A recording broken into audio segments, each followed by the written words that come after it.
Oh, how is it? It's a challenge. It's good. It's good. Yeah, it's good. It's like it's definitely like a sipping cocktail just for spend like it takes you about an hour to get through one of those. Which I'm a spy. I'm going to be sitting by this bar stool for the next half an hour. Mm-hmm. Better order me a Negroni. So yeah, hello everyone. Welcome to Functional Alcoholism Hell. I am Dinar Dale, aka Defunct's nickname. Not Defunct. I still do the blind monkey thing. I think half the time. Basically, if it feels illegal-ish, or if I say I'm going to kill the president more than 3 times, I say blind monkey. And I am enjoying a daiquiri very much. He is enjoying a daiquiri very much. Did you enjoy reading all of this week's intended comic, Sam? I read much of this week's intended comic, which is pretty good considering the time that I had. Oh, ass munch. Did you ever go to class in elementary school and say, I did most of my homework? I don't know, man. Have you been commuting to an 8-hour job, this entire time? And then doing it? You know what? Not having the freedom at that job to read? You know what? Yes, I have. That's right. This is a podcast. Prove me fucking wrong. You know, guys, every day I fucking commute down to the construction shop where we build construction. And it takes me 10 hours. And then it takes me 12 hours to come back. But I still put in work for you, the people. It's hard in the construction shop. So there is in the construction shop? Sparks. There are a lot of sparks in the construction shop, but I keep going anyway. Anyway, I'm going to take by your silence that you have admitted moral, intellectual, and somehow physical defeat. I mean, do what you will. This isn't a court of law, so I know who's right and who's not. And it doesn't ultimately matter. Sam, there are a short list of things that matter in this world. One of them, and whether or not, as much as I wish it didn't matter, is happening on television right now. But I'm not fucking watching it. I don't know, man. I'm still feeling pretty undecided. Personally, after spending 5 years on the International Space Station, disconnected from all human happenings due to my not having watched TV before I went up there, understood how much of a dickhead, a certain person could be. Literally, not from their platform or anything like that, but just like watching them be a person for the last 30 years or so. Oh yeah. I specifically never got Channel 4. I also never got Channel 5, so I never saw any parodies of anything on Channel 4. So I have really just never seen a bloated blonde sex offender just sort of slime his way through the American landscape like some picaresque caricature of the beast hiding in all of our fucking souls. Laptop thing has got me fucking laughing even now.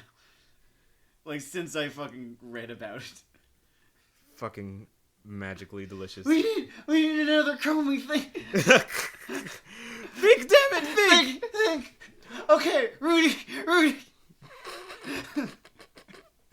So here's what we're gonna do. Sacha Baron Cohen came swinging out of nowhere. Interesting variation of the whole October surprise concept.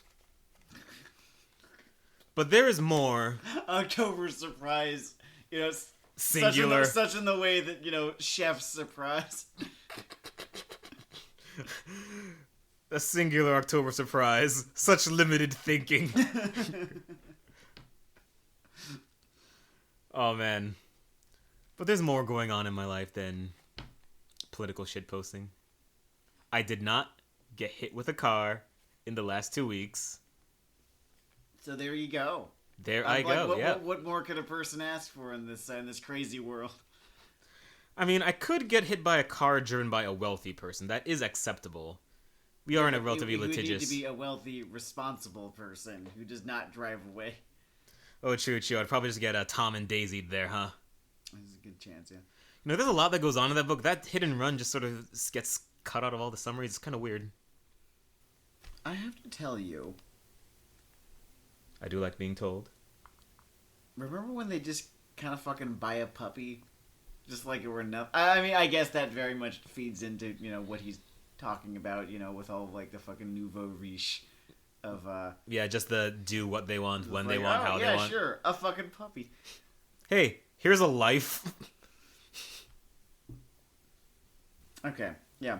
So not having really examined that whole thing before literally just this second, where I was thinking, oh, You know what that puppy is? is like? It's like having a Pokemon, right? We're completing the Pokemon trilogy. While we could not find the official Pokemon gag comic, we can talk about the funniest, intentionally funniest, thing related to Pokemon. And no, this will not be me dumping on random shit fan fiction. No, today we're going to be talking about That's a quality great fan idea. fiction. We can do that later. Okay, it's a Pokemon quadrilogy. It's going to be a fun time. We should play one of those fucking fan hacks. Like, one of the dark, edgy Pokemon games. Oh, I've played a couple of these stupid fucking Pokemon Devil. No, I've played one or two of the really fucking dumb ones where like the Metapods are they've had their name reprogrammed to penis and all the Rattata are called top percent. A lot of real fucking. I need to play the fucking 4chan one. Yeah, that was the one that I was playing. I guess I think so. Yeah, it was that one. Again, a bunch of really low hanging fruit. Dude, low-hanging fruit is delicious. Like, you ever just swiped it's a ripe, little overripe, large orange from the bottom of a tree and say, reeks of microaggressions. No, I don't live in California. I've never really gone orange picking before. Can you even do that the way that you can go apple picking in New York? I don't know. They didn't really teach us about that at the construction store. That's a good question. Well, at the business foundry where I work. I know these conversations don't come up too often in the business foundry where I work, so you'd be hard pressed. Fair enough. It must be hard, like, just manually turning money into more money. Like, you just sort of rub it together like you're breeding squirrels, right? Well, what we do is that we take all of the money, and then we melt it down, remove the impurities from that money, then pound it really fucking hard with, The will of the poor? No, not their will. They don't want this. They might want the money. Stolen labor. So when it comes to the business foundry and spawns of the business foundry, obviously the Pokemon Corporation is one of them. I'm sure more than one shitty rich kid has been born of the franchise, of the close-knit Nintendo Game Freak family. There was a kid, his car has this sort of a Pikachu-shaped fender, which has hit more than one civilian. And they're not kind to convicted criminals in Japan, so to get rid of that charge, he really needs to dig deep into the wallet. But yes, this fanfiction-esque construct is called a Nuzlocke comic. Everyone's heard of it. If you are a weeaboo, you know exactly what a fucking Nuzlocke comic is, or what a Nuzlocke run is. Okay, at least know what a Nuzlocke run is. The whole concept is, for people who, I don't know, open Shonen Jump once a month and somehow found this podcast, it's a sort of fan construct where you basically make a self-imposed hard mode in Pokemon by making it so you can only catch the first critter you run across in an area. If something faints in a battle, it's dead, and you put it into the box forever. Or you release it. I think you're supposed to release it to get that sort of that negative feeling. It is fucking gone sort of feeling. I didn't. I created the graveyard box. That's fine. I did it. I called it Valhalla because that's my sense of humor. And I think there are other rules. I think most of them are optional. I think there's one more mandatory rule, but I can't remember it for the fuck of me. I think it's... Okay, so the original Nuzlocke comic began with literally just those two rules, and then they sort of had to... it evolved kind of like a sport where, there are certain things, that came up that, you sort of have to have responses to every now and again. Like, okay, but what about one-of-a-kind Pokemon? Or, are you allowed to, sort of use a repel until you get to one specific route? That sort of thing. I know it doesn't let you use legendaries, except for that one that they just hand you in that one game because of the rules. Gen 5? Yeah. But the point here is, the run itself is amusing, but the real crazy-ass thing that this spawned is, I don't know how many of these comics people have done, and the guy who invented the game type also does one of these comics. Mm-hmm. But people started making either comedic or dramatized comics based on their fucking Nuzlocke Pokemon runs. And I know that concept sounds like it could be fucking wretched, but first off, the first guy who did this is hilarious and set a great tone for the idea. Mm-hmm. It does not remind me of anything so much as Yu-Gi-Oh! The Abridged series. It's that I sometimes get a little more 8-bit theater out of it, but I totally see where you're going. Well, in terms of, like point-for-point comparisons. Yeah. But yeah, no, I mean, in terms of humor, yes, yeah, absolutely. Kind of a little bit closer to Brian Clevenger. But in terms of what he's doing specifically and the sort of medium that it birthed, I would sort of compare it to Lil Karibo and his Yu-Gi-Oh! The Abridged series. I was trying to summon his name just now. I think his first name is Martin. I don't have his real name for the life of me. I'm not sure has he intentionally released his real name, or is this one of those internet things? Yeah, I'm pretty sure he's bylined some stuff with his real name. Okay, yeah, I forgot that after the whole fucking Team 4-Star venture, they all basically got promoted to real professional types. Oh shit, I'm an entertainer now, I guess. Wouldn't that be crazy if someone tried to exploit anime to boost their own comedic professional profile? What kind of animal? What kind of loser is... Dogs that walk like men. That's what I'd call them. As I covetously perch outside of Prosity's fucking window saying, "That power will be mine. Hello, Kyrie." Anyway, so he started doing these comics, and it's a long runner. And when I call it a long runner, it is essentially as a artist/writer taking him all the way from 10-panel stick figure comics to semi-professional comic artist.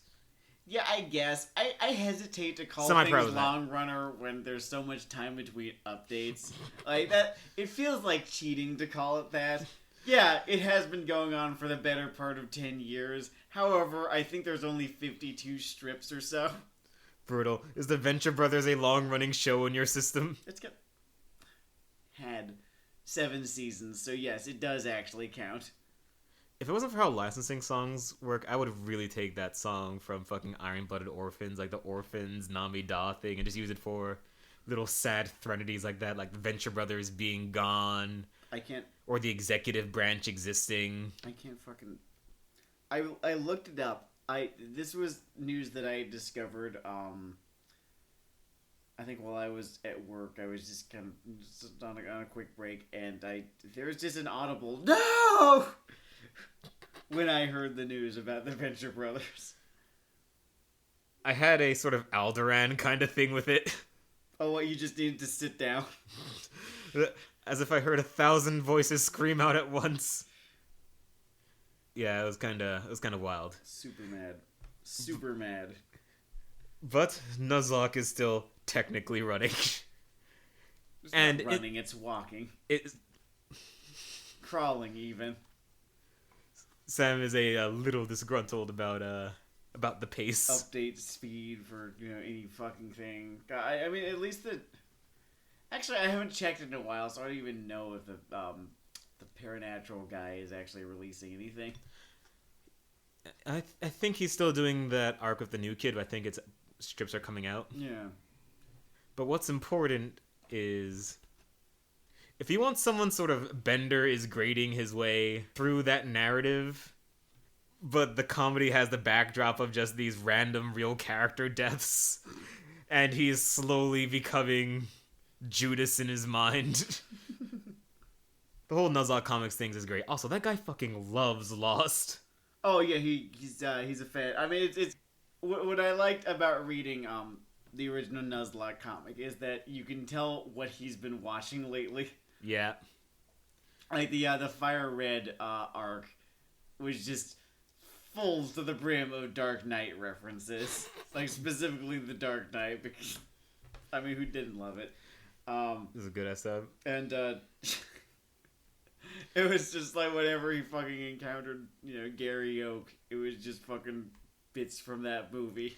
If you ever want to see a, for lack of a better description, a Joker-fied Blastoise, this is, I think, might be the only comic that can give it to you. Great, what's not the love? And then there was the other one that we read for this. So, that's the funny one that we read. Then we also read a war crime. And when I describe this as war crime, I don't mean it's a bad comic. No. I just mean that they decided that you weren't traumatized today. So we read It's a Hard Life. Now, granted, I have not gotten all the way through It's a Hard Life. I have. Because of my very long hours at the business foundry and the long trip that I have to take up a snowy hill, 5 miles up a snowy hill and 5 miles down a snowy hill, every way. I luckily there and back. I luckily managed to find the time while I was editing Sam's voice and picking clips of Sam's voice to upload on Instagram.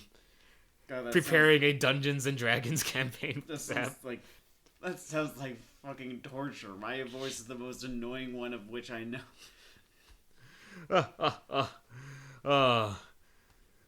There's really nothing like listening to your own voice, is there? I have barely gotten used to that shit. I'm still not used to it. I'm still very, very convinced that I have a not Asta-esque level annoying, but I'm trying to think of like a real person whose voice I cannot fucking stand. Everyone's got one. Or like you can't think of your personal nail on chalkboard? There was that one girl from Seraph of the End with the giant scythe. I didn't like her voice. I know something about it. It wasn't too into her voice. No, I feel if it's anyone, it's going to be, a either current or former cast member of Saturday Night Live. I don't know what her stand-up is like. Mm-hmm. I don't know what her other projects are like. But that woman that they get to play fucking Hillary Clinton playing the piano singing Hallelujah is basically dead to me. Was that Kate McKinnon? Yes. Okay, so she gets some points. She was on the Venture Brothers a whole lot back when she was Kate McKinnon. You might have heard of her from Saturday Night Live. To Kate McKinnon, yeah, that one from Saturday Night Live. Okay. So I've got a good deal of respect for Kate McKinnon and her work. Hopefully, I can undo that. Just trigger in the back of my brain. What is with that show's political sketches? It's like this. I don't watch it anymore because I stopped after Bill Hader and Andy Samberg left. And the only regret I ever had was that I wasn't watching it live when they had that one sketch with Adam Driver where he played the oil baron. That was fun. The undercover boss thing was good too. It wasn't even half as good as the oil baron dad. that might have been the best single sketch that show has had in the past 30 years. But let me take this back, despite our alcohol habits, to It's a Hard Life. Yeah. Which is basically a horror drama comedy 15% of the time because it's still in the Nuzlocke thing. It's fucking Samcore is what it is. In which, after 15 years of troglodyte shouting, it's kind of like dog fighting. Someone just slammed their fist. It was like, you want your animal fighting? Dickhead. Fine. Here. Are you happy? Is this what you want? And to a degree, it was what I wanted. It was very well rendered. There's this moment fairly early on in the series where, after having suffered a horrifying loss against an enemy Ekans, the protagonist Beedrill stabs the Ekans to death and then tosses its severed head at the feet of its trainer. That was kind of all I needed from this thing. Everything else was basically just a bonus after that. It's nice, and I guess what I really like about these two things, I guess this applies less to them both as they go on, as they just become, sort of deft hands at it, but they're basically two of the more fun examples of outsider art springing out of something I've seen. Yeah, it's interesting when that happens, isn't it? They are, I think, I don't know if either of them can be described as de-skilled, but it's interesting. They're definitely, neither of them are, I don't think, part of the community. Neither of them seems to have been, trained for this or initially had any kind of pedigree for it. Nor do they have the fucking chip on their shoulder, that is instantly fucking recognizable. Oh man, when you should just tell something's being ridden by a wounded horse. Like someone who just expected to be in Hollywood by now. God, it's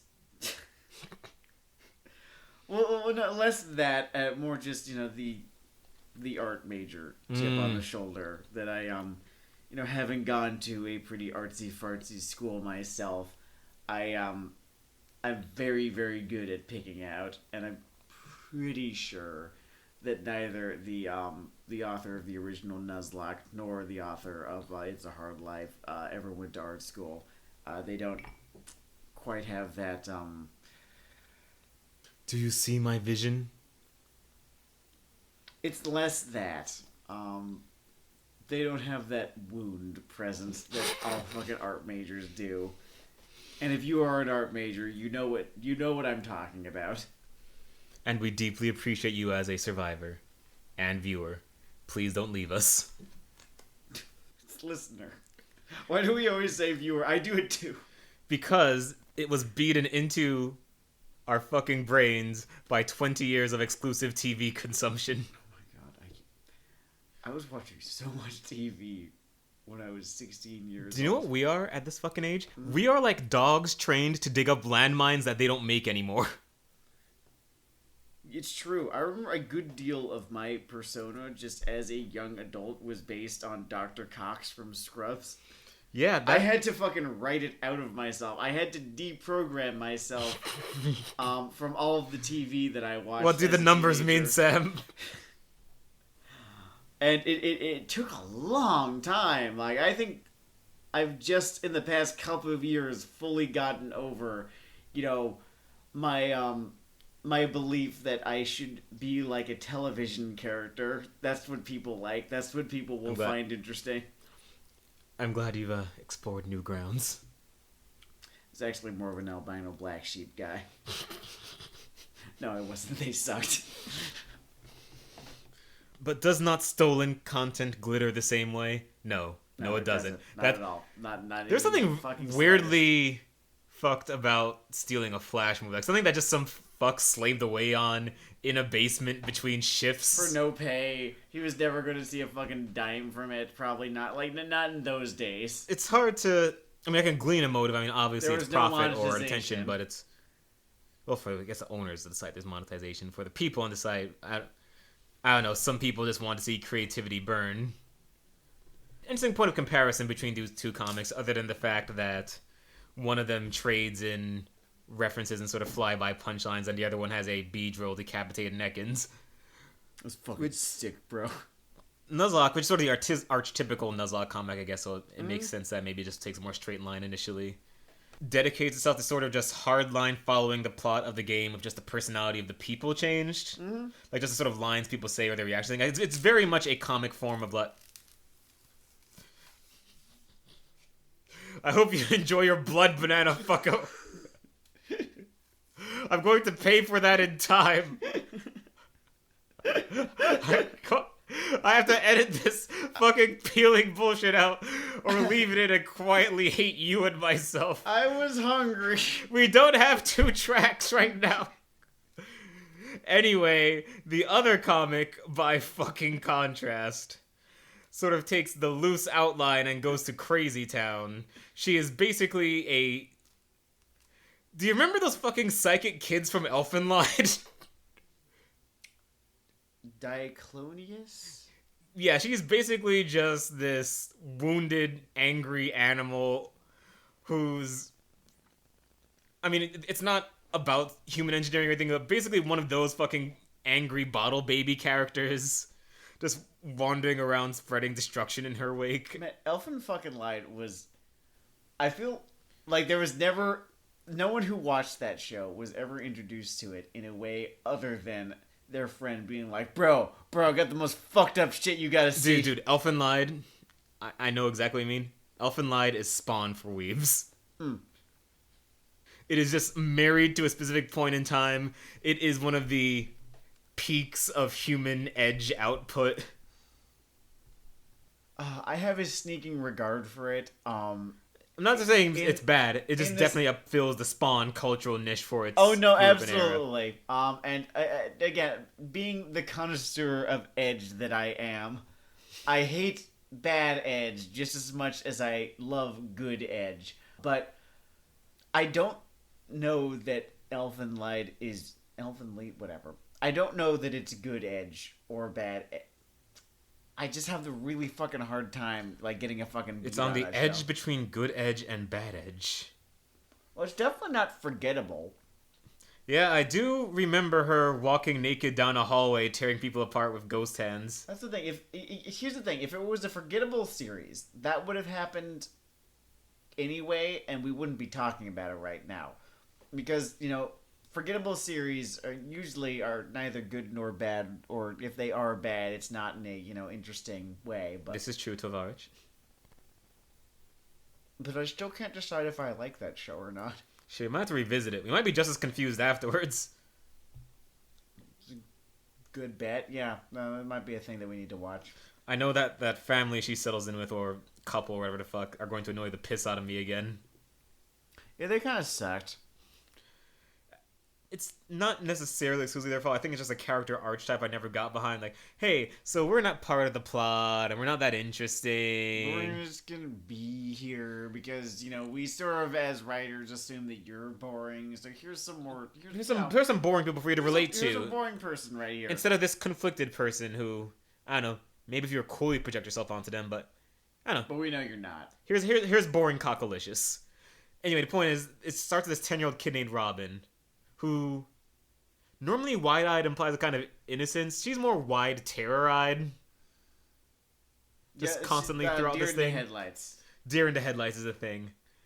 And it starts small with little things like an accidental fucking fatality during one of these gym leader battles. It just escalates to her being called the Bloodbird in news reports about this kid wandering around. Just murdering fucking Pokemon. I remember there was a bit of mirth that I extracted. Like, a particular bit of mirth that I extracted from just the fucking sight of Brock's dead Onyx just... Oh, I laughed my dick off at that. On the floor. Yeah.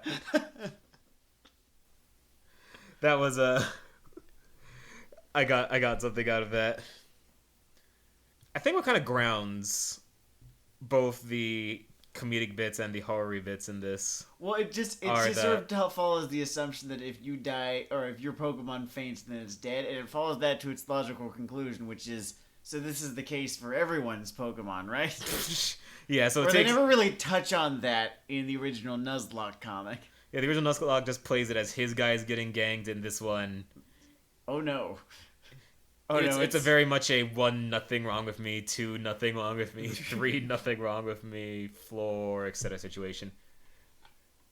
And what sort of grounds a lot of the bits of dark humor or quasi-pathos, whatever the fuck you want from this, is that it starts putting in some work in terms of like character dynamics within the core team, which then makes it a little more fucked when one of them accidentally claws someone's fucking eye out because it's that kind of comic.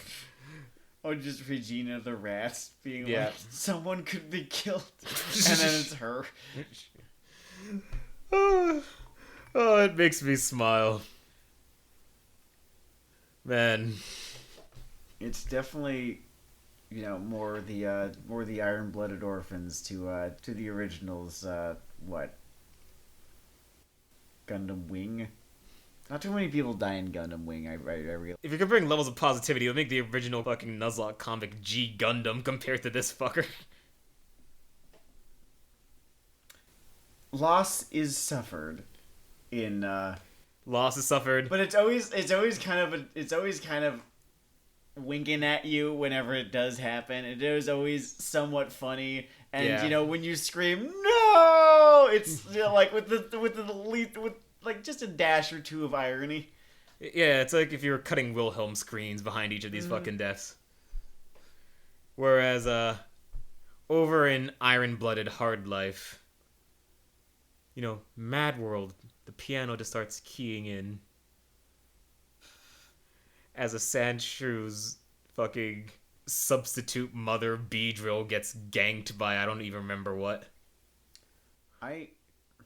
Oh yeah, by the Snorlax that then joins their party and they treat it like a political fucking prisoner. That's the fucking best. Yep.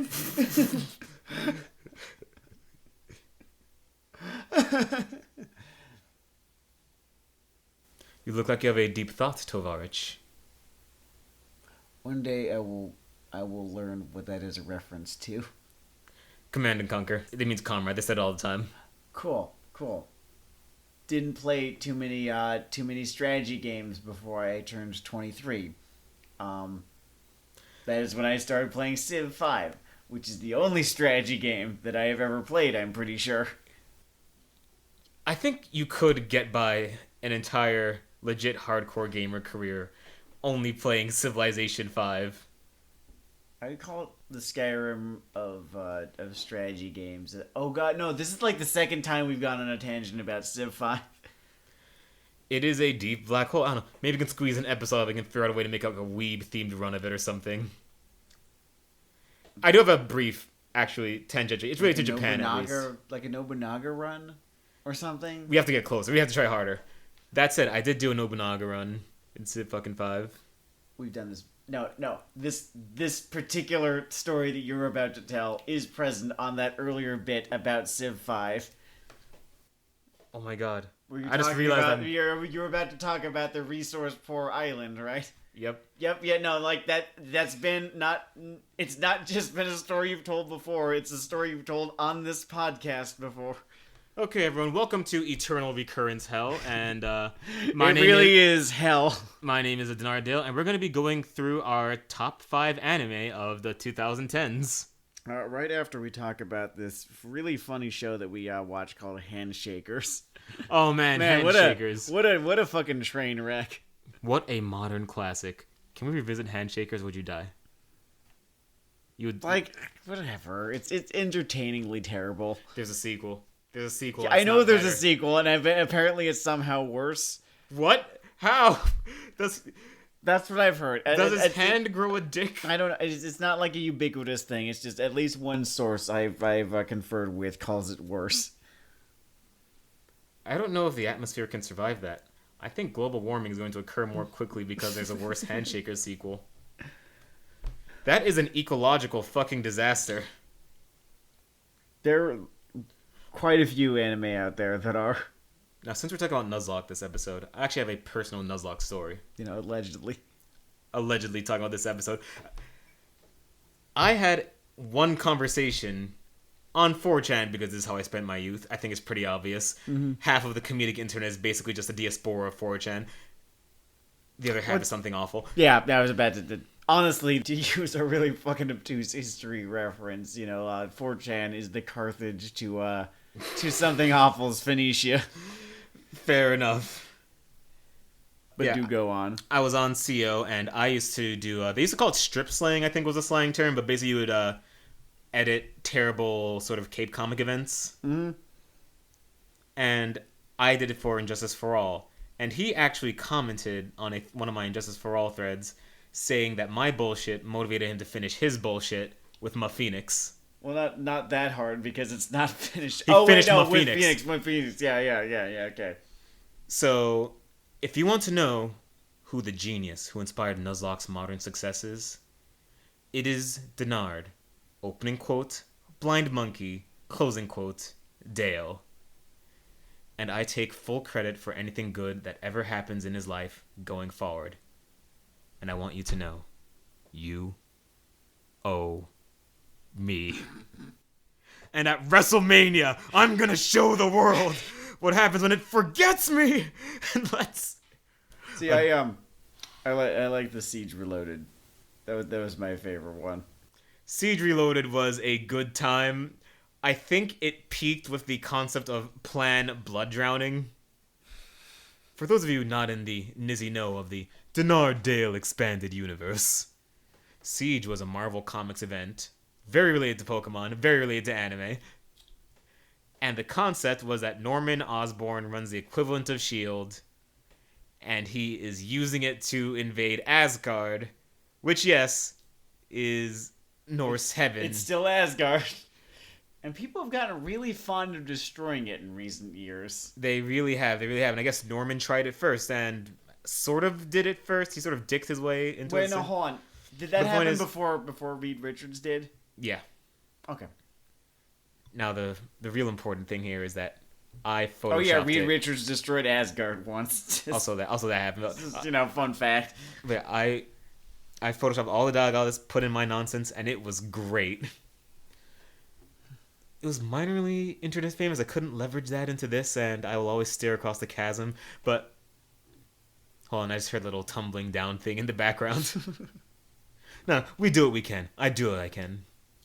Don't you do what you can, Sam? Not really. Would you ever consider doing one of these Nuzlocke comics? Photoshop sounds like it's really hard. Oh, I hadn't considered that. It is really hard. It is hard to put an effort to do things.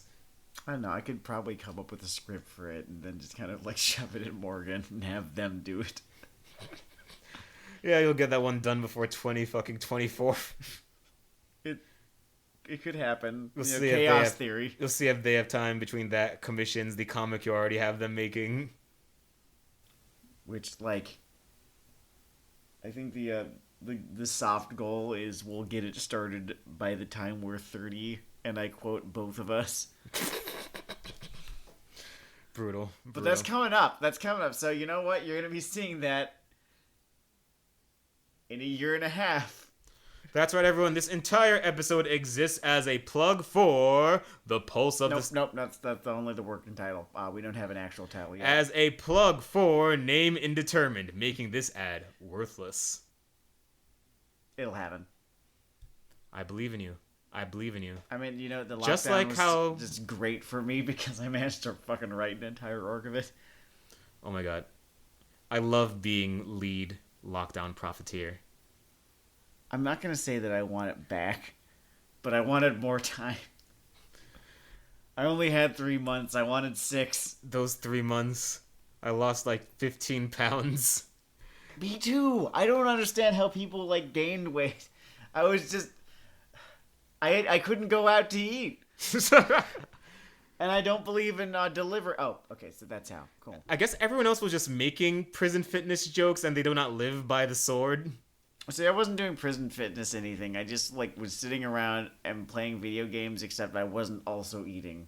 It was just the playing video games. And turns out you could play video games all day, and as long as you're not eating the way that I kind of wasn't eating at all, that's a decent way to lose 5 or 10 pounds, which is exactly what happened to me. Wait, you've never heard of thumb cardio? It's totally classic. They used to keep Game Boy Colors next to shake weights. Back when TV existed and that joke was current. Man. You should really finish It's a Hard Life, by the way, because it just keeps hammering that Shinji Ikari button. Oh, I'm sure. In fact, there's a sand shrew, which becomes a sand slash, so I guess spoiler, it doesn't just get insta-gibbed. That really just does go through a whole fucking Shinji Ikari thing of I must not run away. See, From conflict to conflict until it becomes the trauma warrior again. That's more of a Evangelion rebuild kind of thing, but that happens to it too. Well, I remember being about a dozen or so strips into this thing and being like, okay, so it's gonna be like this the entire time. Oh man, there's 800 strips of this, and it's gonna be like this for every single one of them. You could just loop one of those Vietnam soundtracks over half this fucking thing. Just like any amount of Credence or any amount of Joe and the Country Fish or just every movie someone makes after they've seen fucking Apocalypse Now. I like Joe and the Country Fish. They went to Woodstock and no one remembers who they are. Something I noticed that's consistent across these two, and I think one other Nuzlocke comic I read, though I can't remember the fucking name of it, is everyone just seems to have fun with the fucking concept of a Lieutenant Surge. How so? Hi, I'm a lightning-themed veteran who now runs this athletic facility for fucking kids to come fight with their magic dragons. It is pretty How funny. you do it? Oh, did you know that Lieutenant Surge has Nazi origins? No fucking way, what? Fun. Okay, well, if you think about it, right? Lieutenant Surge, very clearly, based on Guile. Yeah. Guile. Like, very clearly. Yeah. Not even very clearly, but like it's been stated. Based on Stroheim from part 2. Therefore, Lieutenant Surge has Nazi origins. Lieutenant Surge is covering up some tattoos, folks. You heard it here first. We believe in the power of journalism here on Weeaboo Hell. God, they never came up with a more fun name than Lieutenant Surge. Everyone just had like a name. No, Crasher Wake. Crasher Wake was the only other gym leader who had a fun name. What type was Crasher Wake? Crasher Wake was Big Van Vader and he trained water types. That's wonderful. It was the best shit. Gen 4 is underrated. We've gone over this. I wonder if, in the long run, I'll get more hate mail about threatening the health and safety of the leader of the United States of America, or just defending Gen 4. Knowing internet people, I really feel like the Gen thing might be the leader.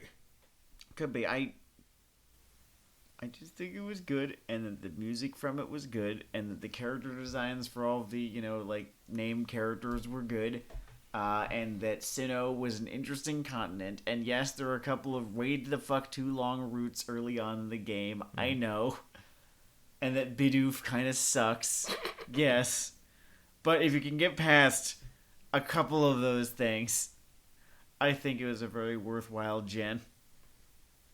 Wait, was Bidoof one of those pink things, or one of those sort of zigzagoon rat-a-tat-a fucking It was things? like one of those guys, yeah. Oh, okay. Yeah, and it did. I mean, Alright, looks like a squirrel, right? it's not a squirrel. It's a Chipmunk? no beaver. It's a beaver. It's a beaver, okay. And it looks real shitty. Like, I get it. You look at this thing. This is the first thing you encounter. I'm doing this bit again. I swear to God, this bit exists. It exists on Weeaboo Hell. Like, it's been in a previous episode. Do it. No, we go. The only way forward is through. And you see it, and it sucks. Incredible.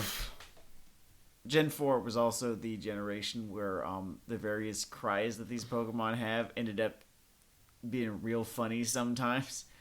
Oh, I remember those squeaks and squabs. Like in Gen 1, right? Half of them were all the same sound anyway because they had a very limited soundboard, right? So you will notice that Metapod and Abra make the exact same noise. And this is true kind of across the board for many different Pokemon, right? Why in wouldn't Gen a 2, bipedal humanoid make the same sound as a cocoon?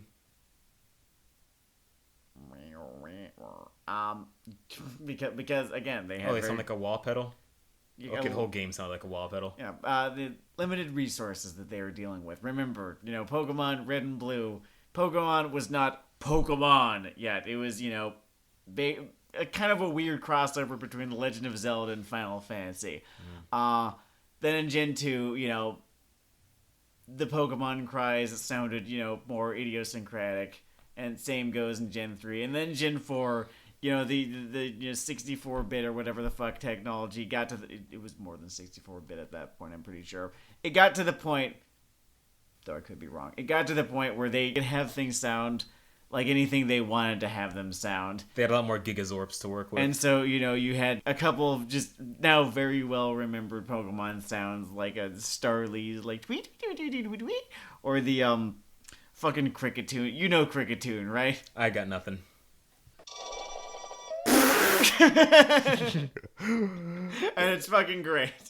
Amazing. Because you just have to imagine it coming out of the grass and being like diddly diddly diddly woo. I think the fucking Dodo from that Porky Pig cartoon. That sounds like one of those special fucking things that loops back to Terror. At least in universe, like in kayfabe, you hear that thing and something just clenches. It's got terrible stats, so there's nothing to actually be afraid of. Oh god, they can just huck a rock at it. Yeah, I mean it's an evolved Pokemon, so it's worth some decent XP. So it's good to kill it. Born to be sacrificed. Much like Audino. Oh man. Audino is a sub. Fan theory, headcanon, whatever the fuck it's called. They just appear because they want people to beat the shit out of them. They take out the ball gag right before they jump out. Hello, trainer. Are you ready for some innocent battle? Ooh, yeah, capture me. No, there's no need to capture it. There's no need to capture it. Just You just beat it into unconsciousness. X truly is going to give it to you. DMX is at least like the fourth most mentally ill, publicly facing artist we just never talked about, right? I don't know. I think that list goes on for longer before he shows up on it. He was pretty intense. Oh, wait, hold on. That we don't talk about. That we did not talk about as he was gunning through it. Okay. All right. Because the list is populating in my head right now. The rankings are competitive. Yeah. Okay. I will agree until research has proven otherwise. Don't send me Kanye in the comments. That's all people fucking talk about with that shit. Every single fucking time he has a manic streak. Like, I know. Everyone knows. That's why he doesn't count. He is exempted from the category. Anyway, party people. I'm running out of shit to talk about. As we can see, Sam longs to return to the liquor cabinet, and I have to return to the construction store. It has been wonderful communing with you as always. I hope you found us semi-entertaining. Once again, I am Denard Dale. I am Sam Legault. And this was Weeaboo Hell. The fuck 12 inning. The fuck 12 inning. Fuck 12 reloaded. 2-fuck-2-12. June was a long way away, but fuck 12 even still. It's Weeaboo Hell. Has fuck 12 replaced It's Weeaboo Hell? Almost, whatever. See you guys later.